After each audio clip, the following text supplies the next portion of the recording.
So நம்ம இந்த வீடியோவில் என்ன பார்க்க போகிறோம் அப்படின்னு பார்த்தீங்கன்னா, நம்ம காரோட இன்ஜின் மவுண்ட்டு போயிடுச்சு. ஸோ அந்த இன்ஜின் மவுண்ட்டை மாற்ற போகிறோம். அண்ட் இதான் அதோட பார்ட் நம்பர். அண்ட் இது அரௌண்ட் ஒரு 3200 ரேஞ்சில் வரும். ஸோ காரில் பார்த்தீங்கன்னா மொத்தம் 3 இன்ஜின் பெட் இருக்கும். ஒன்று அதாவது லெஃப்ட்டில் ஒன்று இருக்கும், ரைட்டில் ஒன்று இருக்கும், இன்னொன்று அண்டர் செஸ்ஸில் கீழே இருக்கும். அதை டிரான்ஸ்மிஷன் பெட்னு சொல்லுவாங்க. ஸோ மாற்றும் போது 3 சேர்த்து மாற்றுறது நல்லது. பட் நான் செக் பண்ணதில் எனக்கு லெஃப்ட்டில் மட்டும் தான் போன ஒரு இது இருந்துச்சு. ஸோ லெஃப்ட் மட்டும் வாங்கியிருக்கேன். ஆக்சுவலாக பார்த்தீங்கன்னா இன்ஜின் பார்த்தீங்கன்னா எப்போவுமே வைப்ரேஷன்லேயே தான் இருந்துகிட்டு இருக்கும்.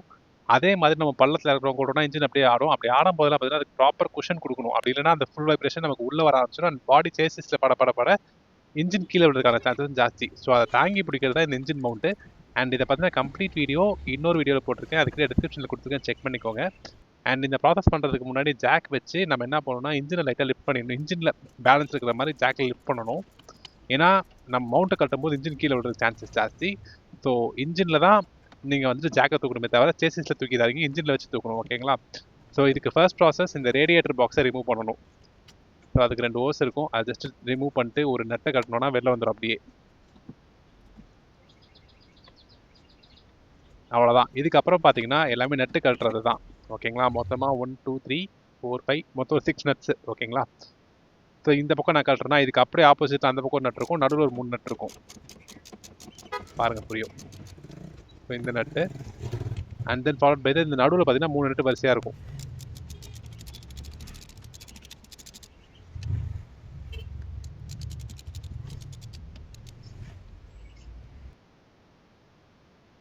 அதை 3 ரிமூவ் பண்ணிவிட்டு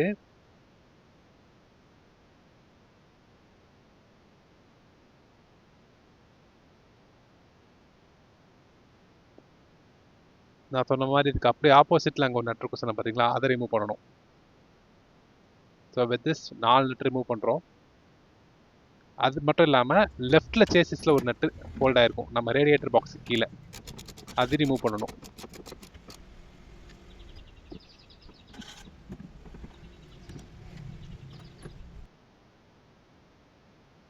ஸோ அவ்வளோதான். அப்படியே நம்ம வெளில எடுத்தோம்னா மவுண்ட் வந்துடும்.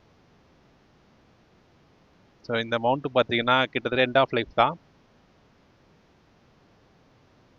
அது ஒன்று கிராக் விட்ரும், இல்லை ஃபுல்லாக அமைக்கிடும். சஸ்பென்ஷனே இல்லாத அளவுக்கு அந்த ரப்பர் ரொம்ப ஹார்டாயிரும். ஸோ நம்ம என்ன பண்ணலாம், தூக்கி போட்டு புது மவுண்ட்டு போட்டுடலாம். இது வரைக்கும் நம்ம புது மவுண்ட்டு சேம் ப்ரொசீஜர். கொஞ்சம் இப்போ தான் இந்த இடம்லாம் துடைக்க முடியும். ஸோ தொடச்சிட்டு போட்டுருங்க. பொசிஷனில் வைக்கும்போது கொஞ்சம் நமக்கு அட்ஜஸ்ட்மெண்ட் தேவைப்பட்டுச்சுன்னா கீழே ஜாக்கை வந்து கொஞ்சம் லிஃப்ட் பண்ணிக்கலாம், இல்லை கொஞ்சம் டவுன் பண்ணிக்கலாம். பட் ஜாக்கை எந்த காலத்தை வந்து ரிமூவ் பண்ணுறாதீங்க, இன்ஜின் கீழே விழுந்துடும்.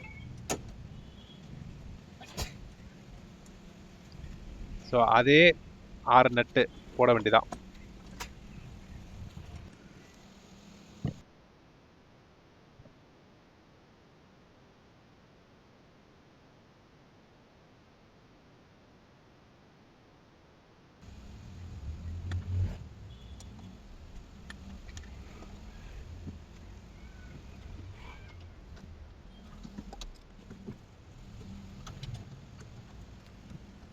ப்ராசஸ் பார்க்க கொஞ்சம் சிம்பிளாக தெரிகிற மாதிரி தெரியும். பட் கண்டென்ட் என்னென்னா இன்ஜினுக்கு கீழே நீங்கள் எந்த அளவுக்கு சப்போர்ட் கரெக்டாக கொடுத்துருக்கீங்கன்றது தான் ரொம்ப முக்கியம். ஏன்னா நெட்டை கழட்டி மாட்டுறது தான் மிச்ச ஒர்க்ஸ். ஆனால் இன்ஜின் சப்போர்ட் மட்டும் மிஸ் ஆச்சுன்னா அப்படியே கீழே விழுந்துடும். ஸோ அதை மட்டும் ரொம்ப கேர்ஃபுல்லாக பண்ணணும்.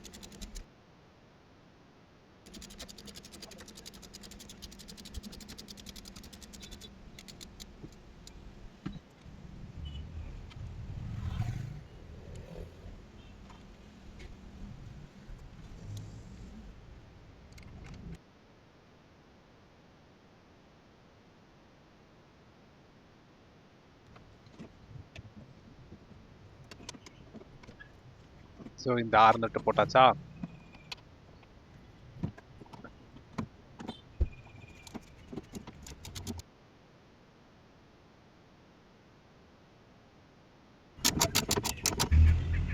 நெக்ஸ்ட்டு நம்ம ரேடியேட்டரில் அந்த 2 ஹோஸை திரும்பி போட்டுட்டு ரேடியேட்டர் பாக்ஸை ஃபிட் பண்ணிவிட்டு மேலே ஒரு நட் நம்ம கழட்டிருந்தோம். ஸோ அதையும் போட்டுட்டா வேலை முடிஞ்சிச்சு. ஸோ அவ்வளோதாங்க இந்த வீடியோ. மறக்காமல் லைக் பண்ணுங்கள், ஷேர் பண்ணுங்கள், சப்ஸ்கிரைப் பண்ணுங்கள். தேங்க்யூ. அண்ட் இது வந்து Figo, Aspire, Freestyle, EcoSport எல்லாத்துக்குமே காமன் ப்ரொசீஜர். தேங்க்யூ.